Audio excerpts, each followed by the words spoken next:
Blender has three rotation representations that we can choose from as a user: axis angle, Euler, and quaternion. Internally, Blender also uses rotation matrices. These are not directly accessible to the user, so I won't go in depth into them, but I'll briefly touch on them at the end of all of this. Of the three of these, quaternions are probably the scariest, and axis angle are probably the simplest. And because of that, I'm going to cover axis angle first, and quaternions last. So, axis angle rotations. You have an object, you specify an axis to rotate around, and an amount to rotate around it, and bam, it's rotated. Holy crap, is that simple. It takes four numbers, 3 for the axis, and 1 for the angle, and it couldn't be conceptually simpler. Now, I don't know about you, but when I first learned about axis angle, I thought there must be some hidden limitation in there. Surely, there are orientations that you can't reach with a rotation around a single axis. As it turns out, that's not the case. You can reach any 3D orientation from any other 3D orientation with a single rotation around an axis.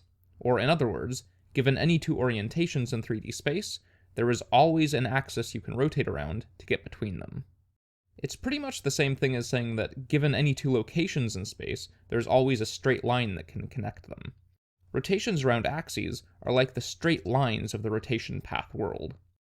In fact, the similarities between straight lines and single-axis rotations go even further. Straight lines are always the shortest, most direct path between any two locations, and single-axis rotations are the shortest, most direct path between any two orientations. Crazy, huh? So in a lot of ways, axis angle rotations are kind of like simple translation vectors. In fact, the only way they could be more like translation vectors is if directly blending or interpolating between two different axis angle rotations resulted in the object rotating on an axis as well. Unfortunately, that's not the case, and you can get some slightly wonky interpolations between some axis angle rotations. It's also worth noting that it defines a very clear rotation path, a rotation around a single axis. And it's a looping path of rotation, which means that revolutions are meaningful. Hooray! However, as elegant and simple and awesome as axis angle is, I've never actually used it.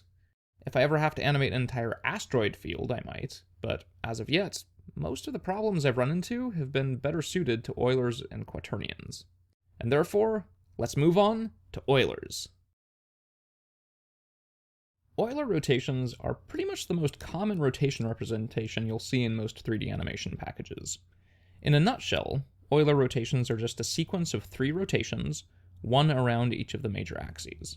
So, for example, you might rotate around the x-axis 20 degrees, then the y-axis 90 degrees, and then the z-axis negative 40 degrees. By rotating around the major axes one at a time, we can rotate the object into any orientation we like. And because we're just rotating around each of the 3 major axes, Euler rotations are fairly easy to grasp conceptually. Eulers also preserve revolutions around each axis, because each of the 3 rotations have a well-defined looping rotation path. However, as conceptually simple as Eulers are, in practice, they have a long laundry list of gotchas. The biggest gotcha is something called Gimbal Lock. But to understand Gimbal Lock, we first need to cover a different gotcha, which is that the meaning of the Euler axes actually change with different rotations.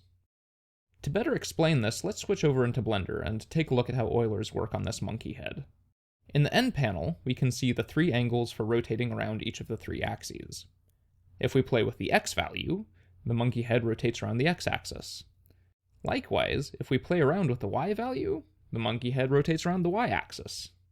And the same with the z value and the z-axis. And if we play with the values in sequence, first x, then y, and finally the z, this behavior still holds true.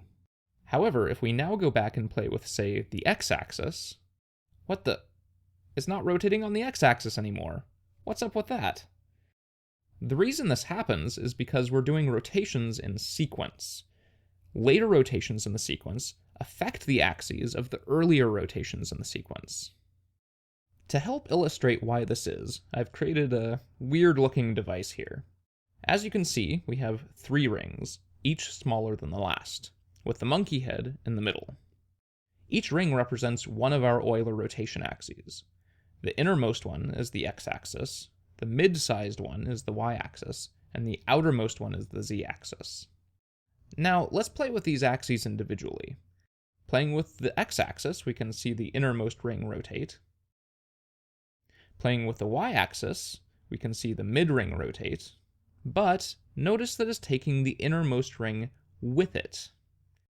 Finally, playing with the z-axis, we see the outermost ring rotate, and it takes both of the inner rings with it. It turns out that this is exactly what happens with Euler rotations, and that's why the x-axis was weird earlier. If we rotate all three axes, and then play with the x-axis is no longer aligned with the world's x-axis. However, note that it is aligned with the object's local x-axis, and I'll come back to this later, but just notice it for now. Anyway, the point of all this is that the meaning, or alignment of the axes, change in Euler rotations, so it's not as straightforward as a lot of people think. And these changing axes also mean that interpolation between different orientations can be kinda wonky sometimes, which can be annoying for animators to deal with. So, that's the first gotcha. The second gotcha, which I mentioned briefly before, is a direct result of the first gotcha. It's called Gimbal Lock. What is Gimbal Lock? Gimbal Lock is something that happens in 3-axis Euler rotations, where the innermost ring becomes aligned with the outermost ring. This is actually really easy to accomplish. Just rotate the mid-ring 90 degrees. When the middle axis is rotated 90 degrees like this, we have essentially lost an axis of rotation, because two of the axes are now exactly the same. This can result in some pretty strange behavior, especially with rotation interpolations, and animators generally ought to be aware of this possibility when animating, and try to avoid rotations that get close to gimbal lock. So that's the second gotcha. Now, there is one final thing you want to know about Euler rotations, and that's rotation order. You see, Euler rotations don't have to rotate on the x-axis first.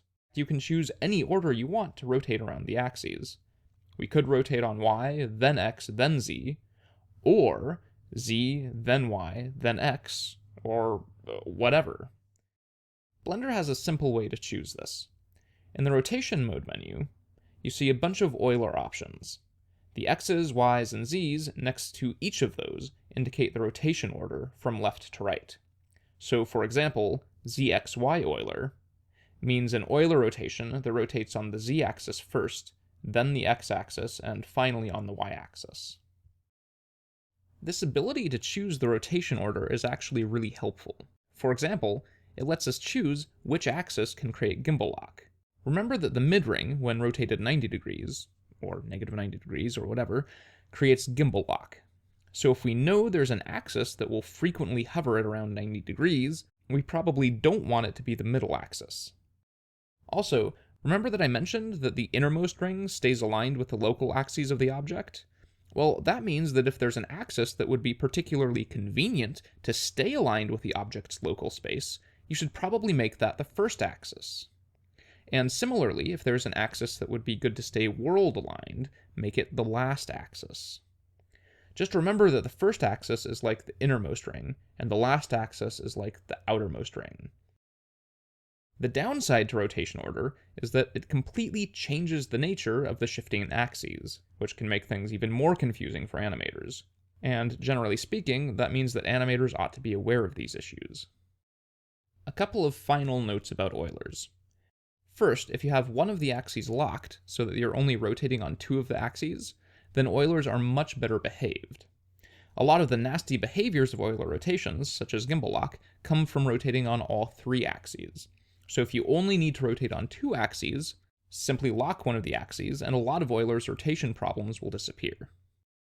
Second, if you only need to rotate on a single fixed axis, like with wheels or something like that, then Euler rotations are pretty much ideal, because then it's essentially just a 2D rotation. Simply lock all but one of the axes. Anyway, so that's Eulers. They seem simple, but in fact there's a lot of complexity and potential for confusion in there, so beware. Now, finally, it's time to talk about quaternion rotations.